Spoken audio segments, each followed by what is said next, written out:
Hello and welcome to Japan Expert Insights and our discussion series on geopolitics in the Indo-Pacific and Japan's role in the region.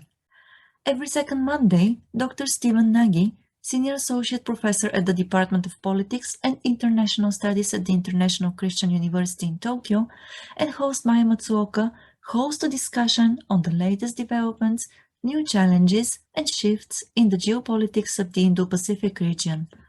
In this podcast, we welcome comments, questions, and opinions, so if you haven't done so yet, join us next time. In the meantime, you can find us at japanexpertinsights.com and our YouTube channel, where we upload audio episodes on the Japanese politics, business insights, and the Japan's role in the Indo-Pacific region.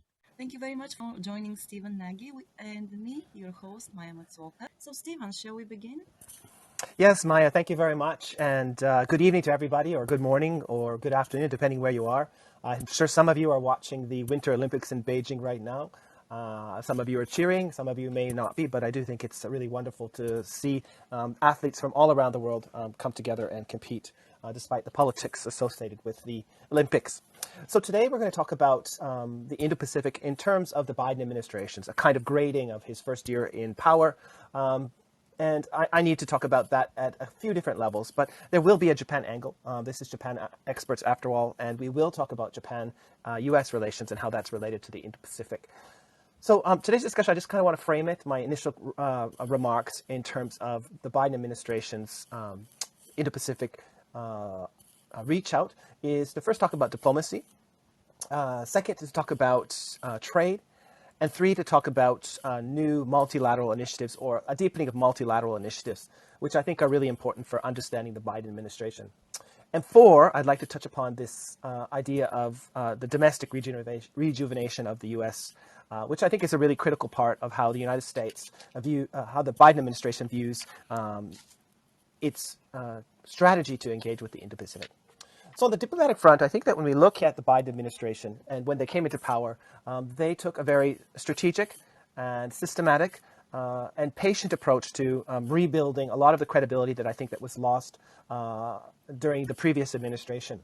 The previous administration was really associated with unilateralism, chaotic policy, in some ways extortionism in terms of how it understood the transactional nature of alliances, and we saw that with both Japan and South Korea in terms of really exorbitant demands in terms of recalibrating the alliance relationships. But we also saw really an initial tussle between the Australians and the Americans when former Prime Minister Turnbull spoke to President Trump. So at the diplomatic level, what we've really seen is the Biden administration to try and engage in the region and reestablish American credibility by first strengthening and consolidating and emphasizing the importance of alliance relationships. And we saw that with a visit of Jake Sullivan and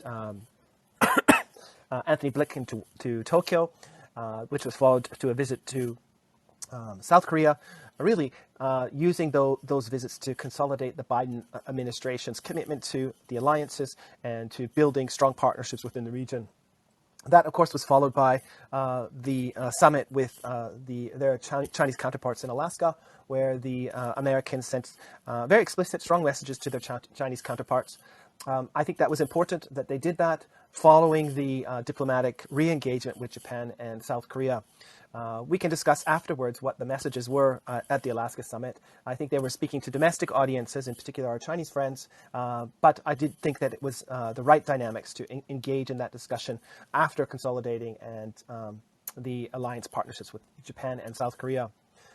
Following that initiative, we had the virtual summit with the Quadrilateral Security Dialogue, which I think was a really critical starting point for the Biden administration in terms of, again, trying to find new ways to strengthen the quadrilateral security dialogue.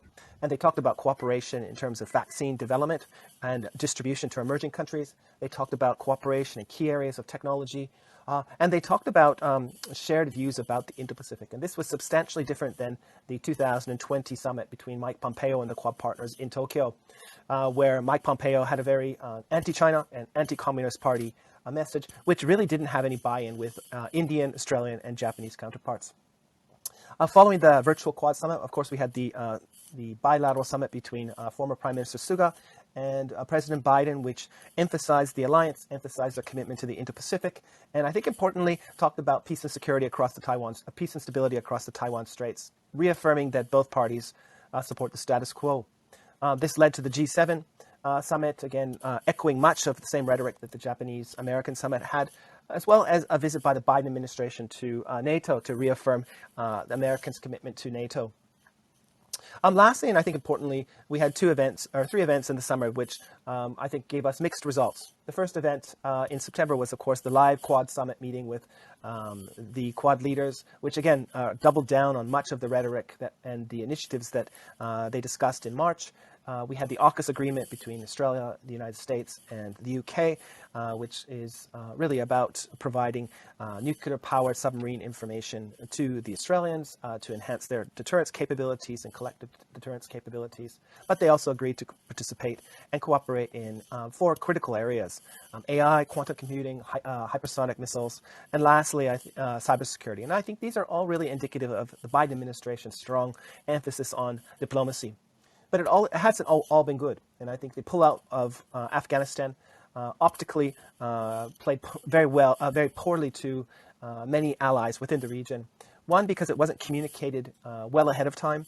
And two, the optics were really impossible to manage. And that meant that the United States came out of the Afghanistan quagmire looking really much more chaotic than I think it actually was. So if we look at the diplomatic pillar of the Biden administration's engagement with the Indo-Pacific, we probably grade it with a B, with the Afghan withdrawal really significantly affecting at least the optical reputation of the United States in the Indo-Pacific. But that being said, I think that the Biden administration has been very explicit that the withdrawal was about using those resources in the area that the United States prioritizes, and that's the broader Indo-Pacific region, to deal with the deepening or accelerating or deteriorating strategic competition between the United States and China. The second area that I mentioned was trade. And I think when we look at the United States trade footprint within the region, of course, we have a lot of American investment in Japan, South Korea, Australia, and Southeast Asia. We have a large diplomatic footprint within the region. And we had a lot of talk about Indo-Pacific framework within the region, with Gina Raimondi coming to the region in May and talking about the potential for a broader, comprehensive Indo-Pacific framework, which included a trade pillar. But to be frank, this is perhaps the weakest part of the Biden administration's engagement within the region. It doesn't have a trade agreement within the region. And what we've seen is Japan, South Korea, and China, as well as Southeast Asian countries, as well as Australia and New Zealand, move forward with the signing of the reciprocal regional comprehensive economic partnership. We've also seen Japan move forward on the comprehensive progressive trans-Pacific partnership. And there's still discussions about expanding the TPP-11 with the UK, South Korea, and of course China and Taiwan both applying to the TPP-11. I think these dynamics demonstrate the countries within this region prioritize trade. They understand that their bread is buttered by the Chinese economy and that they can't take a zero-sum approach when it comes to dealing with China. And what that means is that an over-securitized Indo-Pacific vision or strategy or guidelines or policy framework is just not a practical way for these countries to manage their relationships with China. And in this sense, I think the Biden administration has really been challenged. They have been challenged in terms of trying to create a framework that includes trade, frankly, because they don't have buy-in at home. Free trade, rightly or wrongly, is seen as something that prejudices the American economy and American worker negatively. And as a result, it's very difficult to get that political support back home to support that needed trade pillar.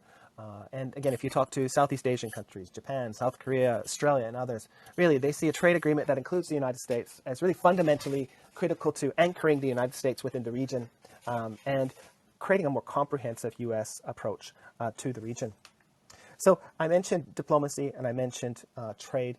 The third area that I'd like to talk about really has to do with, I think, multilateral engagements or new institutions within the region. And here I think there's been a mixed success. I think that both the Quadrilateral Security Dialogue as well as the AUKUS Agreement have both positive and negatives. When you think about the Quadrilateral Security Dialogue, we still have division between India, Japan, Australia, and the United States in terms of how securitized they would like this relationship to go.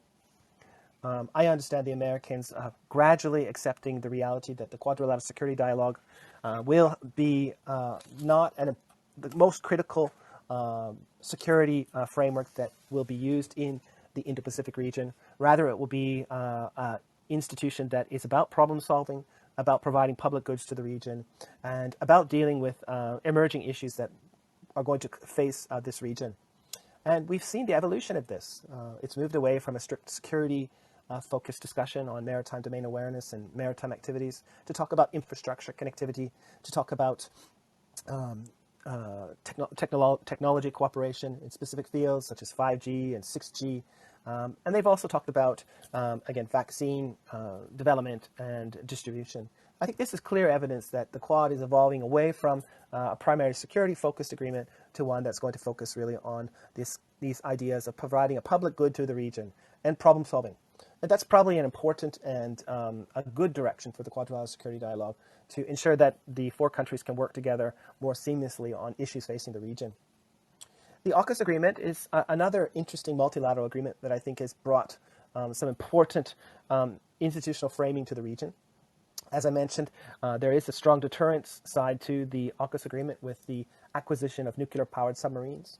And simply what that means is that Australia and the UK and the United States can park their submarines in parts of the Indo-Pacific. Here I'm thinking about the East China Sea, where the Senkaku Islands are, the South China Sea, and throughout the Indian Ocean, and they can really leave them there indefinitely. And it acts as a strong deterrent against, I think, aggression by any power within the region. But these are really targeted at Chinese A2D2, anti-access, anti-denial missile systems, and China's efforts to put forth a blue water navy past the first and second island chain. So I think that's some important ideas to understand about AUKUS. But as I mentioned, the other aspect of AUKUS is really creating a technological firewall where the UK, the United States, and Australia decide to cooperate on core areas that they feel will shape the competition in the Indo-Pacific moving forward. AI, quantum computing, cybersecurity, and hypersonic missiles to start really will provide some of the key technologies that will shape the digital economy, will shape surveillance, will shape the traditional economy, and I think importantly, it will shape how the region is governed moving forward. So those institutional, these institutions, I think, are positive contributions to the region, but of course they're seen differently by different partners within the region. From China's perspective, they both are part of a U.S. containment strategy. From Southeast Asia's perspective, they potentially have the possibility to nuclearize a region that has been seen as a non-nuclear region. We have a lot of variation within Southeast Asia in terms of support for AUKUS or hesitancy about AUKUS. And it raises open questions about, is AUKUS just an Anglo-Saxon club? Or is it something that really can bring in other partners moving forward, such as Japan or South Korea or India? And these are really open questions, and I think we don't know yet, and we'll have more clarity on these issues in the months and years to come. So my last point that I wanted to focus on that I think was important is looking at some of the domestic changes in the United States that really will provide the foundation or not, depending on how successful the Biden administration is, for a sustained and engaged and really powerful U.S. presence within the Indo-Pacific. And that has to do with that domestic recovery or domestic rebuilding. And this has really been, I think, a central component of the Biden administration. If you read any of the foreign affairs essays by Jake Sullivan and Anthony Blinken, they talked very much about the importance of rebuilding at home as a precursor to being able to compete with China in the Indo-Pacific region, but globally. Other scholars as well, such as Hal Brand, have talked about this as well in his new book, Twilight, where it's really critical for the United States, if they're going to engage in a competition with China, to engage in a competition from a position of strength at home. And that means rebuilding the economy, rebuilding infrastructure, rebuilding the middle class, and in some ways, reshoring some critical industries, whether that's semiconductor manufacturing or medical manufacturing. That there seems to be an understanding in the Biden administration that that they need to rebuild at home to be able to compete successfully. And again, there's a lot of different scholars that write about this. I don't need to go into those areas. But the question is, how successful has Biden been in terms of rebuilding back at home? Well, he's passed one bill in terms of building back better at home. But he's challenged for the second part of the bill as progressives are pushing hard for Biden to adopt much more government interventionist policies back home. And this will make it difficult for the Biden administration to get support from center-right Democrats, but of course from anybody within the GOP. I think also we do have a surging GOP party with former President Mr. Trump trying to rally his base to really bring in more radical, more right-leaning, more or less government interventionist politicians and House of Representatives into power. And this is going to create real challenges for the Biden administration in terms of achieving some of his domestic priorities in terms of rebuilding. And if you had the chance to read the censure against Liz Cheney and one other House of Representative member, it talked about the Biden administration in terms of becoming socialists, in terms of embracing open borders, in terms of a soft approach to China. And this seems to be the narrative that the Republicans are going to use in the upcoming 2022 midterm elections, but of course as they try to take back the White House in 2024. How successful Biden will be in terms of pushing back these narratives, but importantly pushing back the progressives within the Democratic Party to achieve some comprehensive and important bills that can contribute to building back the United States back home, really will dictate how successful the United States in terms of their competition with China moving forward. So on that last point, I think that the Biden administration is just 1 year into its administration. And when we think about its successes and challenges, that it does have another 3 years to accrue successes. But thinking about 1 year in, how successful has he been domestically in terms of achieving his agenda? Really, I think we would at best give him a B and perhaps a C. And this means that the United States are still going to be challenged in terms of how they are going to compete within the Indo-Pacific region. And what that says is that until the United States gets their house at home put back together and have a more unified political approach to the Indo-Pacific and those domestic bills that will provide the foundation for the United States to compete, that I think that the United States is going to still be troubled within the region. My last point is, how does Japan fit within this? And I think that Japan will continue to be a critical partner for the United States in the Indo-Pacific, whether it's a Biden administration or another administration. And Japan's role is going to continue to be critical about translating the region into American for American policymakers.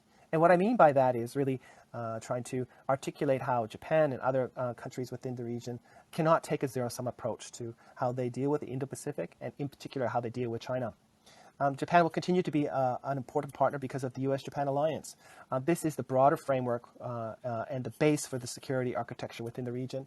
And as long as Japan continues to invest and deepen that partnership and widen the scope of its activities within the partnership, that will be really important for sustaining and anchoring the United States within the region.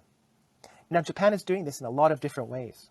And the signing of the reciprocal access agreement between the Australians and the Japanese, I think, is the latest demonstration that the Japanese are a really critical partner for the Americans within the region.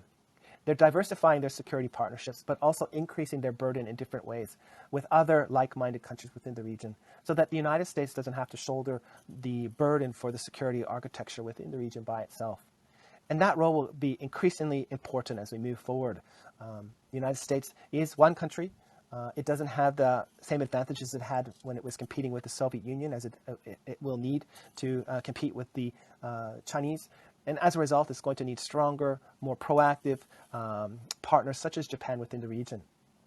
In that sense, Japan, through the Reciprocal Access Agreement, through supporting the TPP-11, through supporting Regional Comprehensive Economic Partnership, as well as by participating in the Quadrilateral Security Dialogue, and even the resilient supply chain initiatives that have been initiated between the Australians and the Indians in Japan, are all examples of the important role that Japan has in terms of supporting the United States' engagement within the region and trying to anchor the U.S. within the region.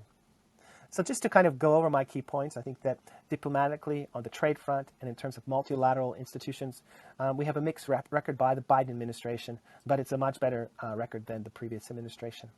On the domestic front, really Biden's success moving forward at home and in the Indo-Pacific will really be based on how successful he is at taming the progressives within the Democratic Party, but how well he can court centrist Republicans to get on board with his Build Back Better agenda.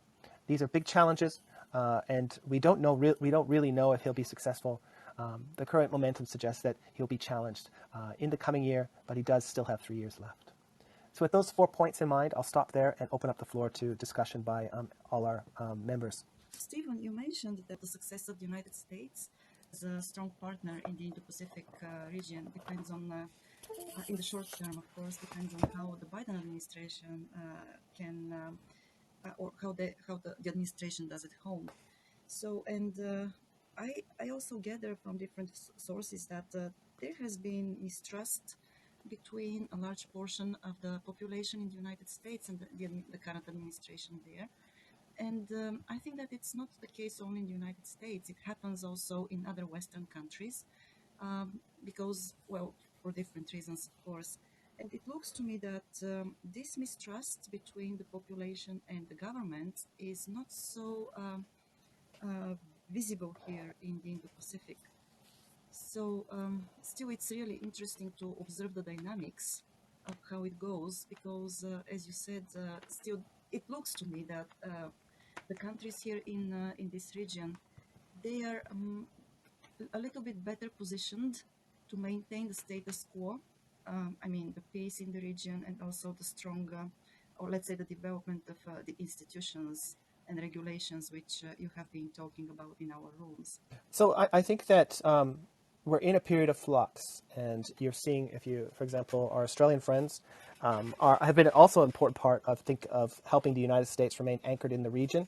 You know, they're part of the Quad, they're part of the AUKUS agreement, they're part of the Comprehensive Progressive Trans-Pacific Partnership, they're part of RCEP. But, you know, their leader is on the ropes, and, you know, there's going to be an election in May in Australia, and there may be a different leader in Australia, and we don't know what kind of leader it will be. Will they be as engaged as Scott Morrison? Will they be able to work with other partners in the same way that Scott has?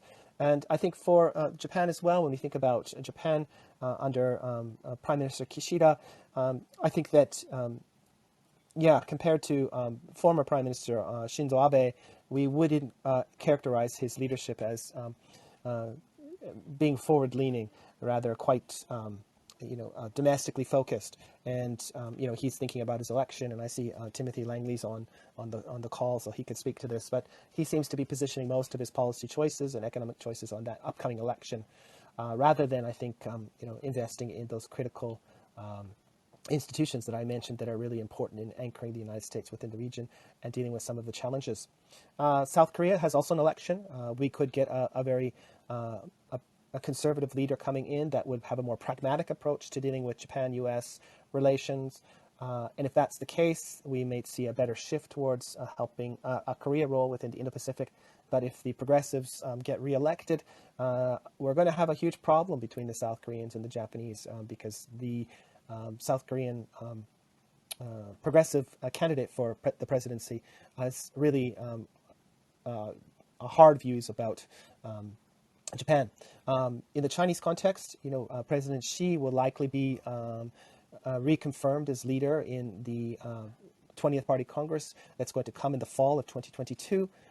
This could create, a much more assertive China. But even China seems to have turned inward to deal with the corona crisis and, a sense of pressure from all corners. So I think that when we're thinking about this region, I think that there's a lot of flux as well. It's not just the United States.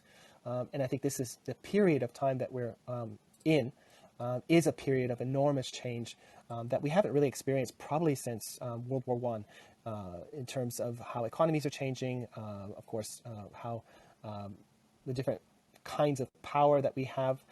There's so many changes going on right now that I think it's very difficult to say which country or which group of countries is really providing that stability that is going to keep the region moving forward in a positive direction. The elections in several countries here in the region definitely are still to come, so we don't know what will happen. But I also wonder, of course, this is one factor which is going to play a great a role, let's say, or will influence the dynamics in the Indo-Pacific. But also, do you think that if the pandemic continues for another year, it will have a negative impact on the developments here in the Indo-Pacific, or probably it won't have any impact at all? Well, I think that different countries are managing the COVID-19 pandemic differently.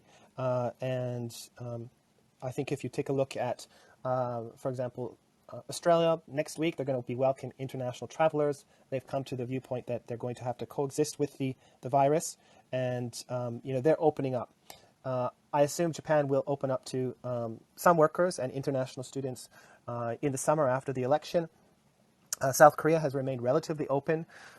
China will not open until at least I think the spring of 2023 because of domestic political issues.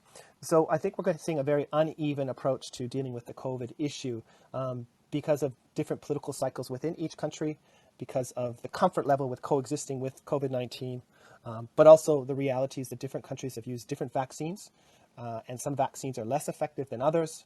And they've used different approaches as well. And, the zero COVID strategy, I think, really has come to an end, and it will create an increasingly challenged economic conditions back home for countries that choose that strategy. And I think that this will all, again, create challenges in terms of how COVID impacts Indo-Pacific policies, cooperation, and interactions with each other's states. Chowting, hello. Hello, Maya. Good morning. Good morning to you. Hi, Chowting. Good morning. Good evening to you. Okay, Stephen, good evening to you.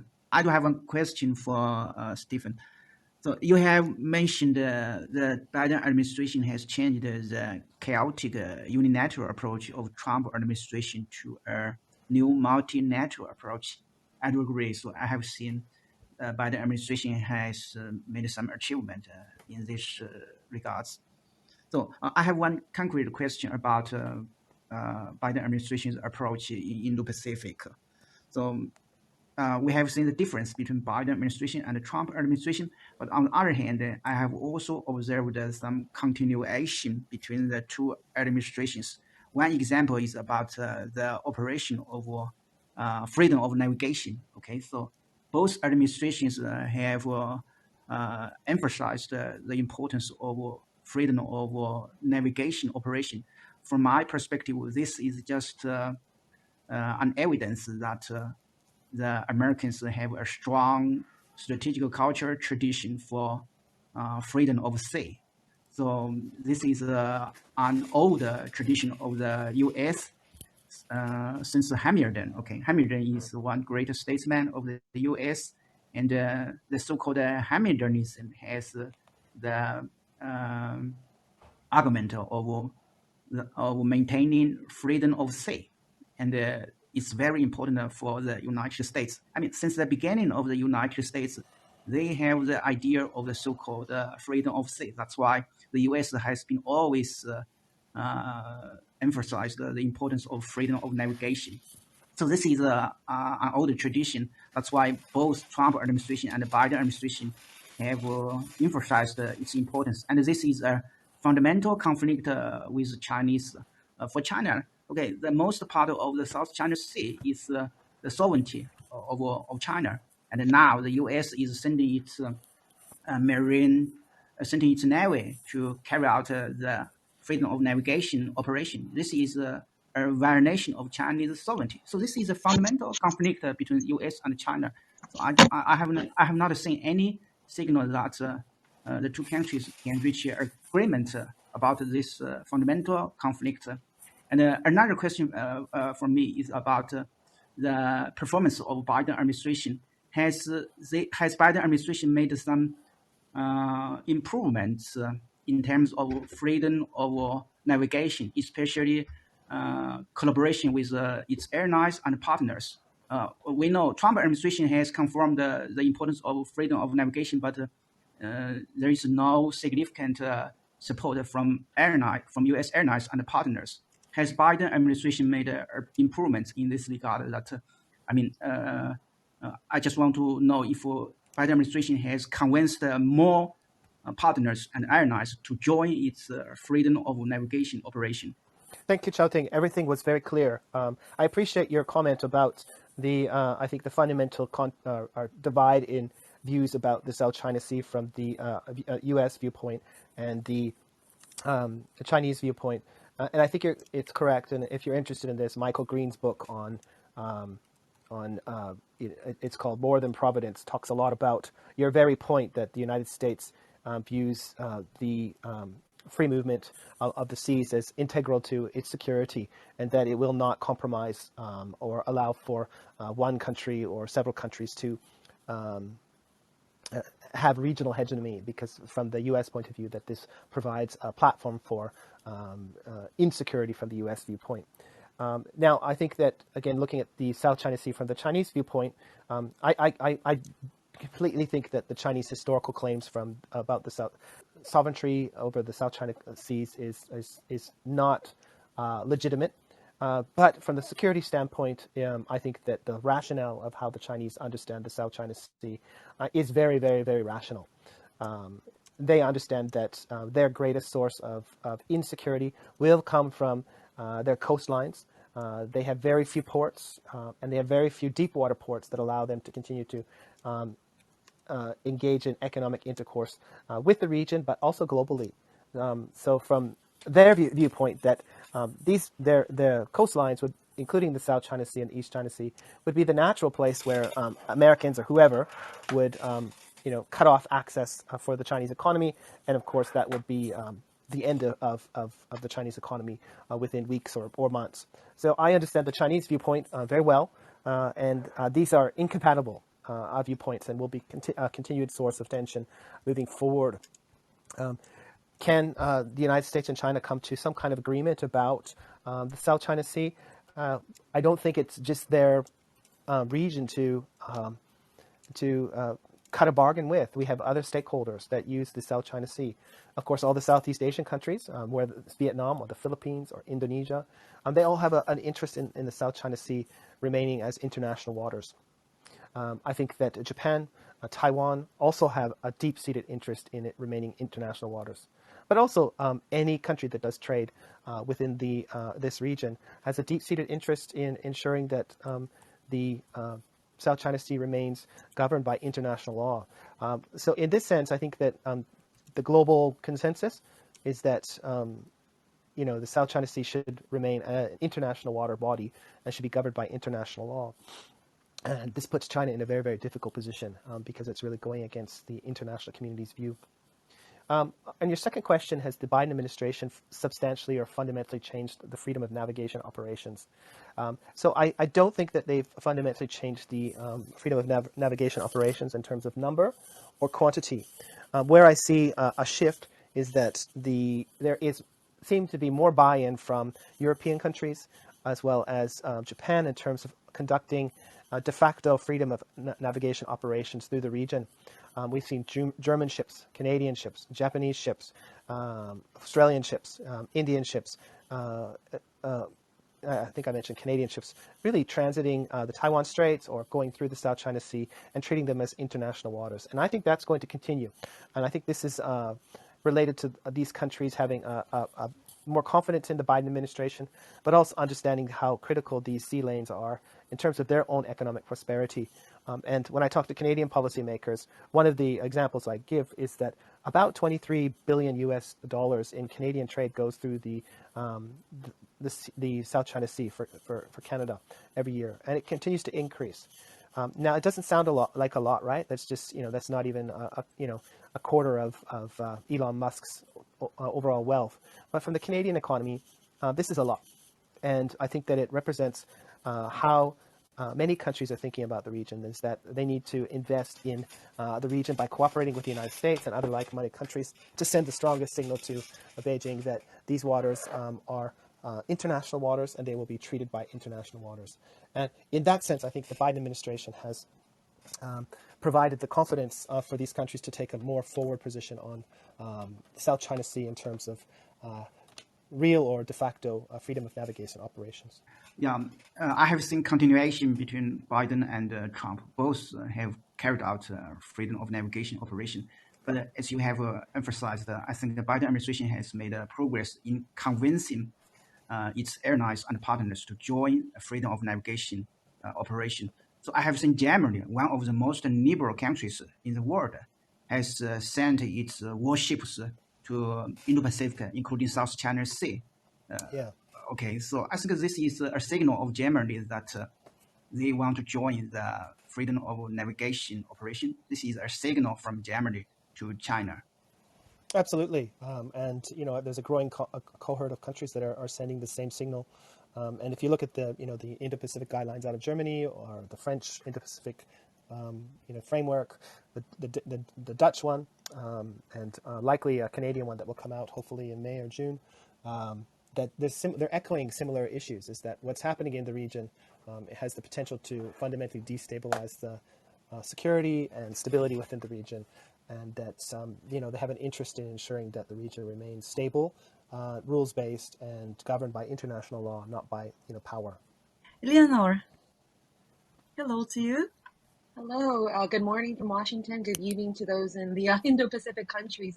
It's great to be here after such a long time of being absent. If it's okay with you all, I'd like to bring a bit of a Washington flavor to the conversation and perhaps expand on or touch upon some of the comments that have been made. Is that all right with everyone? Yeah, of course. And Please. congratulations. Congratulations on your new job, Eleanor. Tell everybody about your new post. Oh, Wait, please. I don't have a new job. I do not have a new job. But no. I think maybe to Stephen it is a new job, but I mean, so just to give a little bit of a background here, I'm a graduate student at Georgetown. I am a research assistant at the Georgetown housed think tank called the Institute for the Study of Diplomacy, which just started last January. And I am also a student ambassador for the London based think tank called the International Institute for Strategic Studies, or otherwise known as the IISS, which does have an office in DC, as many people in DC actually don't know. I'm not sure if that was the job you're referring to, and I do a lot of writing. I do a lot of writing and observing, and talk to lots of friends from Asian countries, of course, especially Japan. But thank you so much, Stephen, for such a kind words and a slight introduction there, or letting me insert a little introduction there. So just to expand, I was going to try my best to perhaps comment based off of Stephen's 3 buckets, but my comments just might go all over the place, just given how dynamic and rich this conversation has been. But to Chao-Ting's point, since he made that comment about continuity from the Trump administration, I do agree there is quite a bit of convergence to some extent in regards to the broader the agenda, so to speak, to counter China. I will say one notable difference that people in Washington, at the very least, have commented on is the use of language. I do believe, if I remember correctly, the Trump administration, when they talk about China, they don't normally say PRC, like the People's Republic of China. It tends to be more hawkish and say, the Chinese Communist Party or CCP. Not that that's nomenclature doesn't matter or it does matter. I'm gonna let you all decide on that. But it is to some people, it is a noteworthy difference. But on the other hand, principally, for example, when Secretary Blinken had his confirmation hearing, that's when, eyebrows were raised when he himself said that what's going on in the Xinjiang province is in fact a genocide. And I think that itself, that's another state of or indication of a bit of continuity, as well as lifting the guidelines for how U.S. diplomats engage with their Taiwanese counterparts. My suspicion is, had the Trump administration had a 2.0, that those guidelines would have been put in place. And that's my opinion. I do believe that would have happened. And I think, I do think, though, on the other hand, there are a whole lot of differences. As Stephen said, the Trump administration, they had a much more transactional, unilateral, or to some extent, I think the previous administration liked bilateral approaches rather than the bigger multilateral. Hence, its withdrawal from the TPP-11 or CPTPP as being one noteworthy thing. But on the other hand, the United States has not signed back onto TPP-11. Instead, we have, the Secretary of Commerce announced something called the Indo-Pacific Economic Framework. Many of us here in Washington are still wondering what that entails, if I am frank here. For one reason, some people have a little bit of frustration over the fact that the United States Trade Representative Office, who's headed by Ambassador Catherine Tai, is not really going to be involved, as is the case so far with the recent 2+2 economic dialogues that have been announced recently when Biden virtually met with Kishida. That will be led by, on the U.S. side, Secretary of State Anthony Blinken, and then Secretary of Commerce Gina Raimondo. But USTR will not be involved in that at all. So I think to some people in Washington, we've asked ourselves, where is USTR vis-a-vis, multilateralism from the trade standpoint? So I think that's one thing to keep in mind. On the domestic front, I think Maya brought up a great question about, trust or mistrust among the American people and that in Washington. I think that has long been an enduring thing, and that's not particular to the Biden administration, although I think what's happened on January 6th of last year really was a wake-up call for many Americans who've not previously thought of that outside of, what's really going on inside their own respective households. Now people in America were wondering, what about inflation? What's the Biden administration going to do about inflation? What's the Biden administration going to do about the restrictions that are placed because of COVID-19, mask wearing, those types of things, I think are what Americans are most concerned about because it affects their daily aspects, their everyday lives. Whereas foreign policy, that's not something that, my sense is that everyone in this room is very observant of foreign policy, at the very least in the Indo-Pacific. But I can't necessarily say that about the same American. And that's, coming from someone who's from the Midwest, I might add. So I think the other thing that hasn't been brought up, because Korea elections were brought up and there are other Indo-Pacific elections, if I remember correctly, the Philippines is another one as well. But the U.S. one is also a very noteworthy one. And I'm not just saying that because the election happens to be on my birthday. But Yeah. but on the other hand, that's very important because it was very narrow. The Democrats have a very narrow, not domination, lead or whatever. Anyways, so what's going to happen there? Because if the GOP is able to flip the House or the Senate, that could really impede, hinder some of Biden's agendas vis-a-vis the Indo-Pacific. So I think the U.S. midterm election will also be very important in terms of U.S. Engagement or further cementing its engagement in the Indo-Pacific. And for me, I'm paying a little bit more attention, even though it's not really germane to this, but to Europe as well. Not just in terms of Ukraine, but how Europe plays into U.S. engagement in Asia, how Europe also increases its own engagement in Asia as well, because that will also, in my opinion, require U.S. Collaboration there. I think one thing that is worth mentioning, what the Biden administration has done is the 100-day supply chain review. I think that was very important to so many of us in Washington because not just because of the pandemic and the shortages through like the semiconductors, of which that's another area that I like to pay attention to. But that's not been done to the extent that it was last year. And that also, I didn't read the whole supply chain review. I've read parts of it, but that also mentioned the need to, coordinate and, collaborate with like-minded partners and allies. And I think the Biden administration has a good start to that. Obviously, there's so much more work to do. As Stephen said, Biden still has 3 more years, but we'll see where that goes. I was pretty heartened when the Quad Leadership Summit had their joint statement come out, and there were private announcement of a private-public partnership on the Quad Fellowship, because I think talent's also a very important piece of how to combat supply chain vulnerabilities and thus spearhead supply chain resiliency into not just American supply chains, but those are tethered very deeply into the Indo-Pacific, and that includes China as well. And I think the last thing that I think that so many of us in Washington are frustrated by now, like perhaps Stephen, who's in Asia, agree or disagree with me here, is how slow we've been at confirming and posting ambassadors. And high-ranking personnel who work very closely and deeply in Indo-Pacific affairs in Washington as well. I mean, from my understanding, right now, we just had Rahm Emanuel, or Ambassador, I should say, Rahm Emanuel, go to Japan probably just a few weeks ago, but we have yet to formally announce an actual, Biden has yet to formally announce who he'll nominate as the U.S. Ambassador to South Korea, for example. And, no, he's in. There is a Vietnam has been posted. That's my friend, Ambassador Mark Napper. So those are just some of the comments that I like to make. Feel free to expand on them if you like. But hopefully it was fruitful. Eleanor, a lot of great comments. I'm glad to hear these comments. Actually, I think that you mentioned some really excellent points, and I think you're touching upon this kind of both the diplomatic part of my discussion and the domestic part of my discussion. And the diplomatic part is, where are the ambassadors? Why aren't they out there? In South Korea or other key partners. And I think that is something that the former administration also had problems with. And it really speaks to,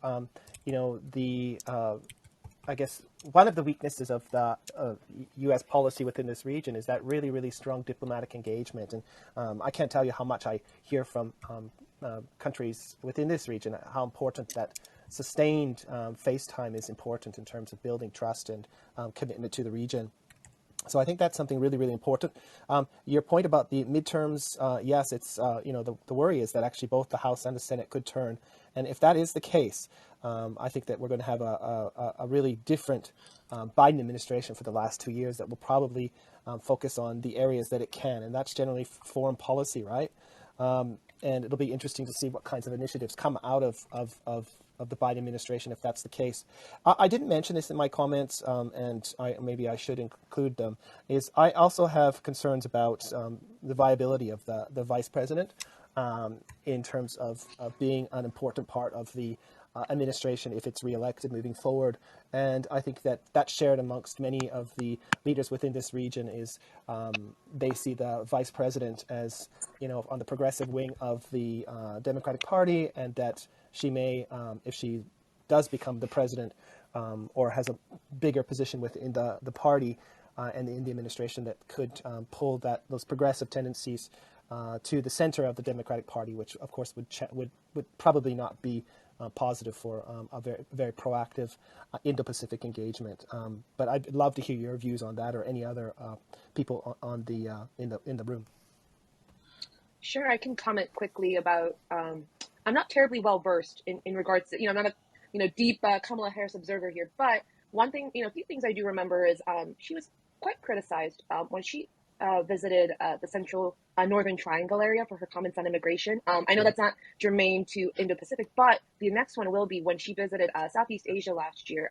My understanding is that a lot of observers, or just people in general in Southeast Asia, were not entirely happy with her remarks in terms of U.S. engagement in the Southeast Asian regions, because it was much more about countering China than actual meaningful and impactful engagement with Southeast Asian countries. And I do think, and it's not necessarily just her, but I do think, she doesn't have a lot of foreign policy experience to the point, and I think that may be a reason why, and I'm not trying to justify her remarks here by any means, but I do believe that the U.S. still has a problem, and that, it does go back to my point of language, when it comes to, are we going to just project a language of countering China? And if that's the method that the administration is going to use, how repelling or how attractive will it be to the Indo-Pacific partners? Is I think something that we in Washington really should think about, because our agenda is not just about countering China.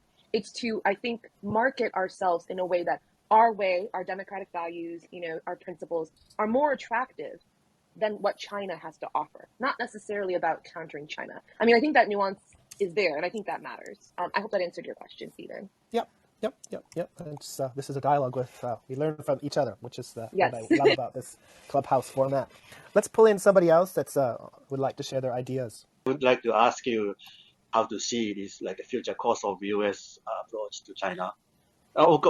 Actually, it was discussed by Eleanor. She said that not countering China, but of course many people wondering approach per se. So it means more. Some journalist or media reports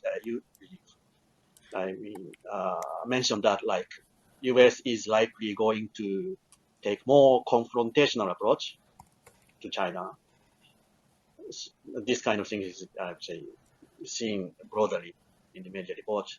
But I'm also of course, it was discussed continuity of this of Trump administration's approach to China, and also Biden's approach to China. But as I recall, very beginning discussion of this Quad or Indo-Pacific policy, forming in very beginning, Biden administration views this word peace and stability and prosperity. Of course, then Biden administration,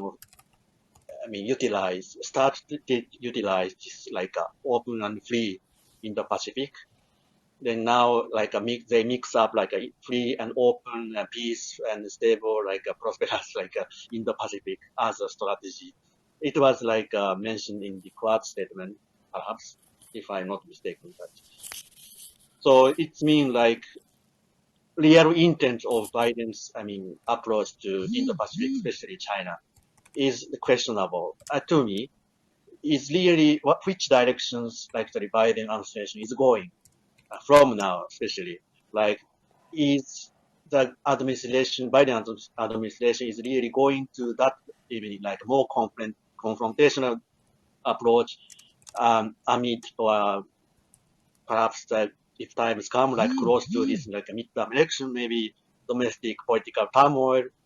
Perhaps some journalists talk about a scenario like Biden administration is going to take more confrontational approach to seek like a perhaps like a more like favorable voting to this like approval for this like continuation of Biden administration. All right. No, Or actually, like I think I got yes, your question. So I think from my standpoint, this is how I understand it, and I draw a lot of parallels in terms of how I think. If you remember, after 9/11, the United States fundamentally transformed every aspect of its government institutions to deal with global terrorism.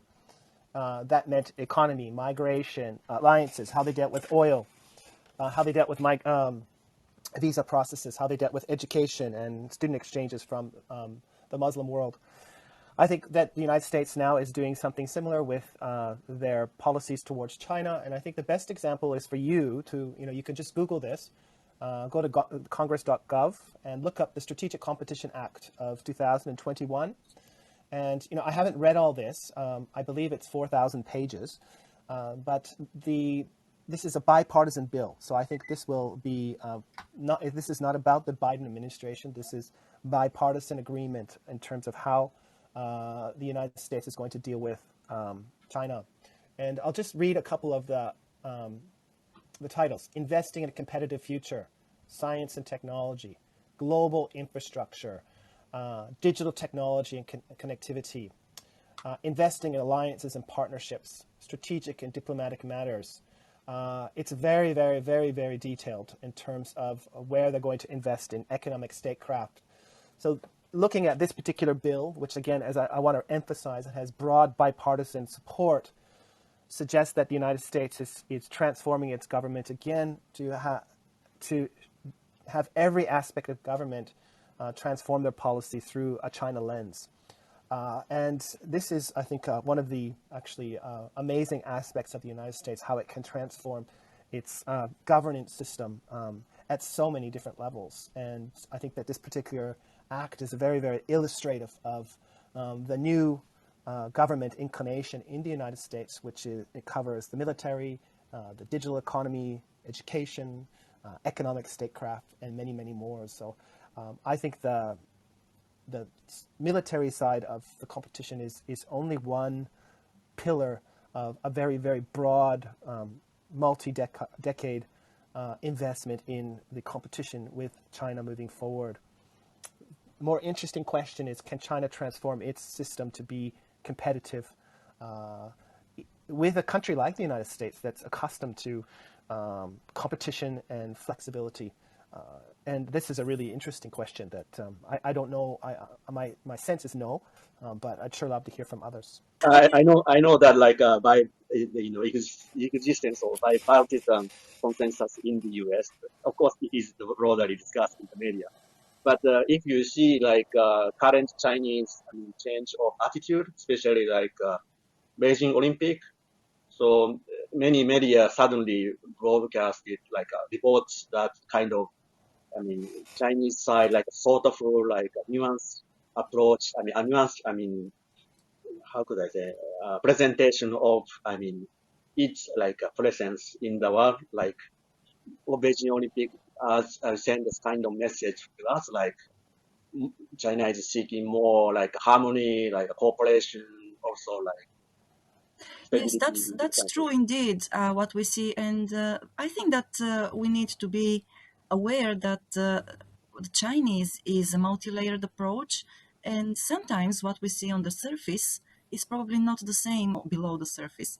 So, and we have seen different approaches, from the Chinese government through the years, but still, what is going to happen or what will happen, it's really difficult to say. And I think that the best way at the moment is to just observe what happens and, follow the trends as well. Go ahead. Good luck. I just have a question about how the United States can either way, how can it prioritize the Indo-Pacific or Asia in general when it has multiple rivals, multiple tensions right now. And this is not, even though this is not the first time Russia has kept Ukraine like this. The kind of timing is raising a lot of suspicion about possible Russia-China collaboration, and we have North Korea multiple missiles. So my question is, how can the Biden administration prioritize Indo-Pacific, given that they have quite a limited resource, and they right now they cannot afford to be overstretched. Thank you. Thanks, Han. I think that's a great question, but I think that we should always put into perspective that the United States has many friends and partners and alliances within this region, something that I don't think our Chinese or Russian friends have in their respective regions. Second, and I think really importantly, we need to look at the domestic factors that are driving policies in one way or the next. In the sense of China, the upcoming election, COVID, problems with the economy lead me to the conclusion that Xi Jinping and the party will be focusing on domestic stability, trying to stabilize domestic growth, and trying to consolidate Xi Jinping's position so he can rule for another 5 or 10 years. That is its priority, and doing something vis-a-vis Taiwan this year or next year really seems to be something that, from my viewpoint, it just would be fundamentally disruptive for the domestic situation in China, creating challenges for Xi Jinping and the party. So in that sense, I think the Biden administration has some breathing room when it comes to China because of those domestic constraints. It also has many partners within the region that I think have a vested interest in ensuring that the region remains stable and peaceful. On the Russian side, this is a really, really interesting question. Can the United States deal with that? And I think the question is probably yes.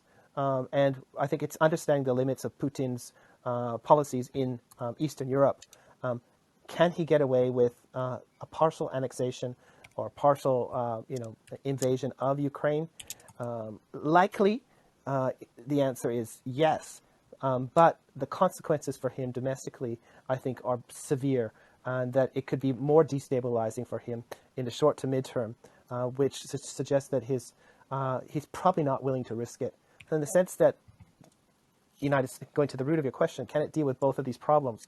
I think it's understanding the problem and the domestic constraints that each leader has probably will give you more evidence in terms of what the United States actually has to deal with, rather than dealing with two open conflicts.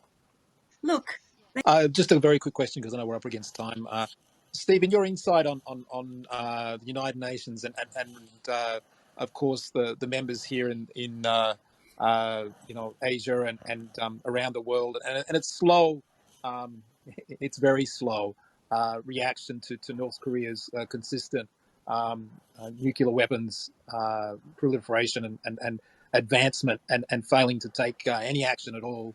I see it's frustrating the Biden administration to no end, and just why there has not been any action, and will there be any action? Because it's I think it's a growing issue, especially when you're living in Japan and ping pong balls are being lobbed your direction.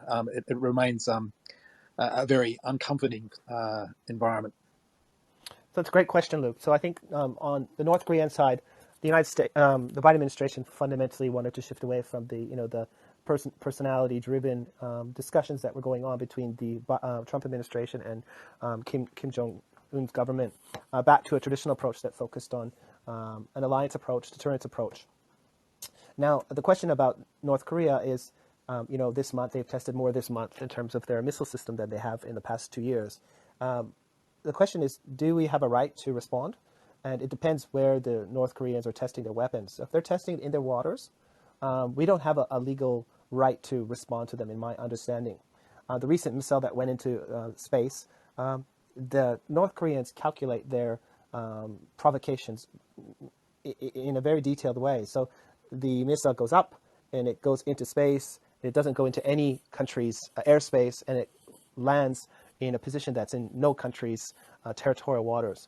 So we have little legal recourse to push back against these. I don't want to call them legal tests, but tests that fall within the legal frameworks that allow countries to develop their defensive capabilities. What's the challenge for the Biden administration, and I think others, is that this is enabling the North Koreans to what we call refine their various kinds of missile systems and their evasion systems and their launch technologies that, of course, could eventually, if they build enough weapon systems, could saturate U.S. and Japanese anti-ballistic missile systems. And I think this is probably the biggest concern. And when I talk to my friends that really specialize in North Korea missile development, this is something that they often talk about, is North Korea's capability or its desire to be able to get to a point that's going to saturate all the anti-ballistic missile systems within the region. And then that will be the point where they come to the table and they say, well, let's negotiate, because they'll be in a position of strength. So is the Biden administration, I guess the question for all of us, is it not thinking about these things, or is it trying to find a way to push the negotiate or to speak to North Korea? It's probably a bit of both. In terms of finding a way to bring them to the table and to get some real take-homes, or do you just have a meeting for the sake of the meeting? And I think the Biden administration doesn't want to repeat the mistakes of the previous administration. The Moon administration has made some effort to try and have an end-of-war declaration, which would bring some stability to the peninsula. But I don't think the North looks to the South for anything except for concessions. They don't see the South as a legitimate leader. Japan can do very little. Japan doesn't have any capital in the South or the North. And that leads us to the question is, our Chinese friends, what are they thinking? And are they thinking about using North Korea to, empowering it or liberating it to be a little bit more disruptive? That creates problems for the Biden administration. And there's probably a little bit of that as well. So it's a complicated discussion. And you know what? If I could solve it, I think the problem of North Korea would have been solved decades ago. I think it's one of those problems that really it's intractable, and I don't think there's any easy answers to how we deal with the Kim regime moving forward. In private discussions, we often hear that I think the North Koreans view China's rise as inevitable, and the United States' decline or relative decline as inevitable, and that they are just waiting to the point where China is powerful enough to push back against the United States, and at that point, they'll tilt towards China again. Yeah, no, thanks very much for that. I just wonder why the UN doesn't act on the sanctions that it's placed on North Korea, and Korea is in direct violation of those sanctions that the UN has placed.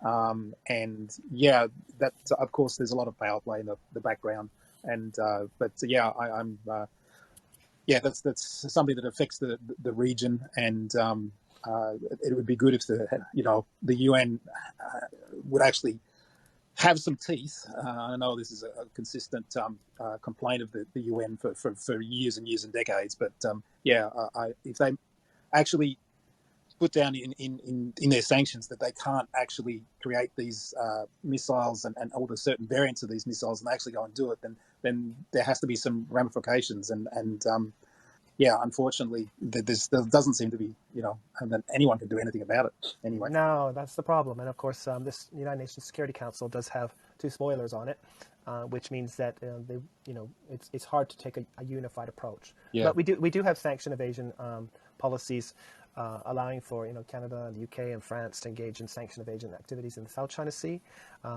But in terms of missile development, really that is happening domestically. And as long as they don't, they're not buying technologies illegally, and they're developing it domestically, then I don't think the UN has any space to actually do anything about it. Yeah, they've just released a report about that, but I'll leave that for another day. Thanks. All right, good question. Thank you, Luke. Mark, sorry for keeping you waiting. I guess I have a comment lately, because I guess all of you read the news that President Putin's meeting with President Xi in Beijing, and the speculation coming out is that I think it's already mentioned that Putin is cooperating with Xi's statements that Taiwan is an inalienable part of China.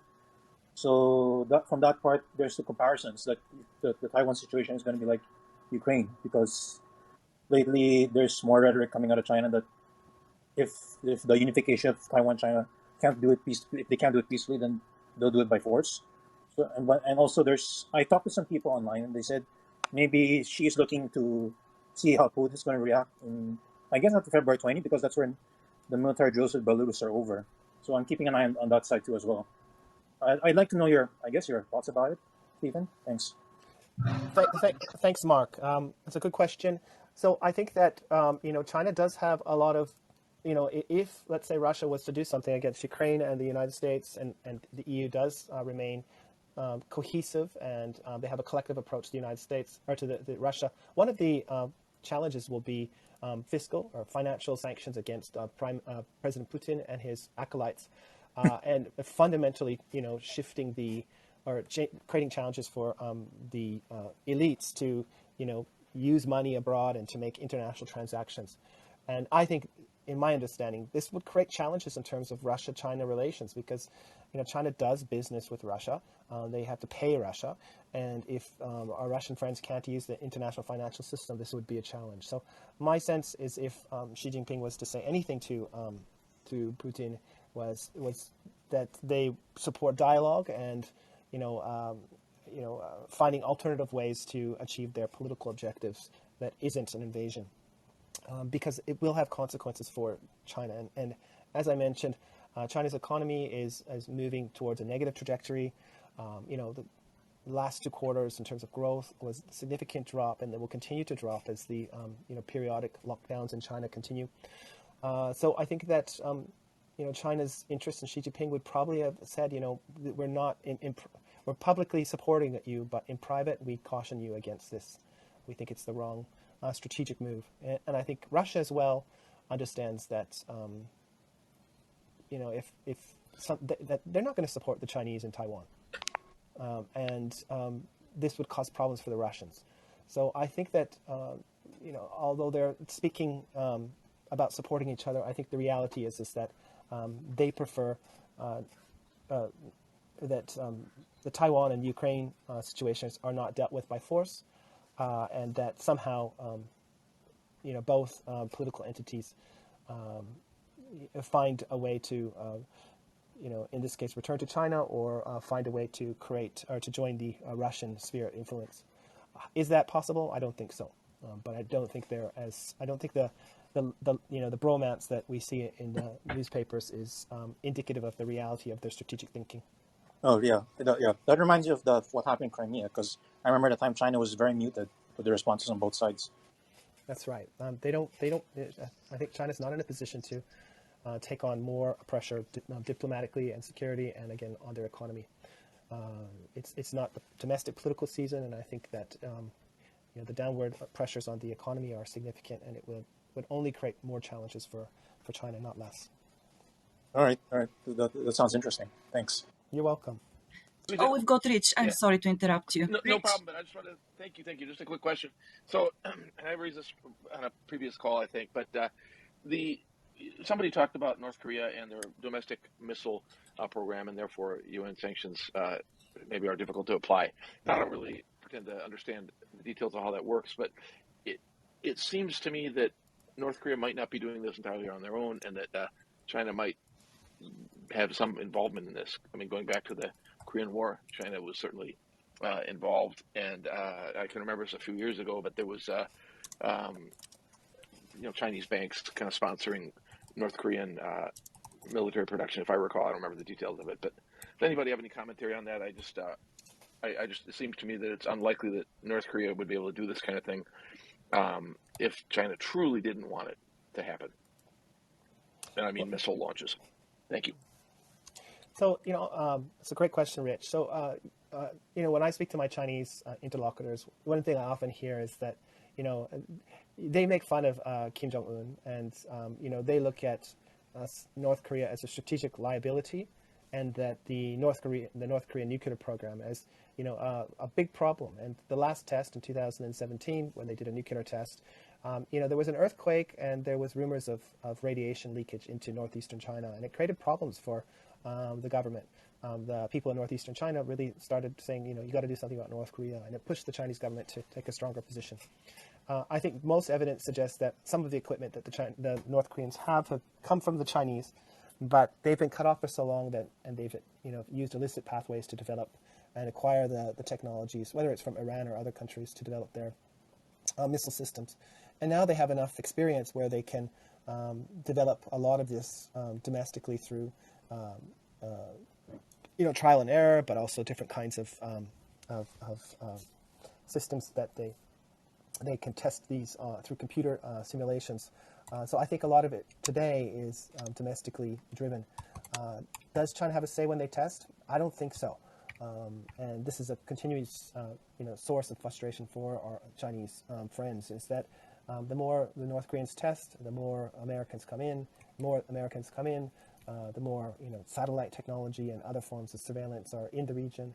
And this is the last thing the Chinese want. So I think the Chinese position is very nuanced, and I don't think they're explicitly supportive, but they do see North Korea as an important buffer state to keep the United States away from the border. Thank you. That was great, and that's pretty much exactly what Tim Langley tried to tell me last week. But It's my pleasure, Rich. Thanks for the question. Well, again, thanks very much to all of the people that came onto stage and shared their thoughts and taught me new perspectives about the Indo-Pacific and the Biden administration. I really appreciate your engagement. Thanks to Maya for the room. And, let's cheer on the athletes in Beijing and remember that they've dedicated their lives to their sports activities. And let's hope they all do well. And again, let's hope the COVID situation improves for all of us. And I'll see you in a couple weeks. Thank you, Stephen. This was Japan Expert Insights on geopolitics in the Indo-Pacific and Japan's role in the region. Thank you for coming and staying with us today. We will be on air in 2 weeks on Monday at 8:30 p.m. Japan time again, so join us.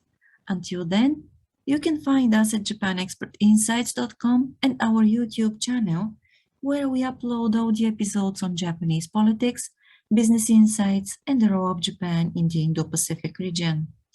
If you want to stay informed about our upcoming events, you can follow us on Clubhouse, LinkedIn, Twitter, and Facebook. Again, we are looking forward to your joining us next week. Until then, stay well and make every day count. See you.